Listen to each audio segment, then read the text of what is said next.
Hot topic and issue pag-usapan natin. Catherine Bernardo at Alden Richard kumpirmadong hindi magkasama nitong Valentine's Day. Sa event promotion nga ng bagong Honda Giorno Plus, present si Alden Richard as new ambassador ng Honda. Natanong naman ni Miss Gretchen Ho si Alden Richard kung ano ang ginawa nito sa araw ng mga puso. Sagot ni Alden, wala at nasa bahay lang anya siya, na ibig sabihin ay hindi sila magkasama ni Catherine. Samantalang namataan nga muli si Alden Richard sa Ayala kasama si Paulo Abilino para sa morning run na madalas na niyang ginagawa muli ngayon every Sunday. Puspusa na rin ang ginagawa niyang pag-workout para sa paghahanda niya sa bench fashion show sa March 21 na gaganapin naman sa SM Mall of Asia Arena.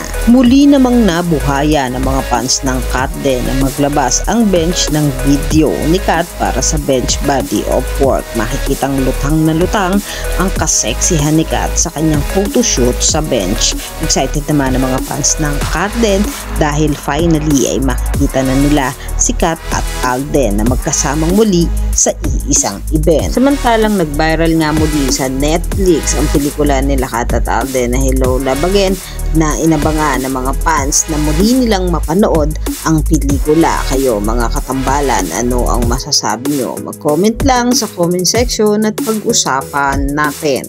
Yan ang mga hot topic and issue dito lamang sa Tambalang JK.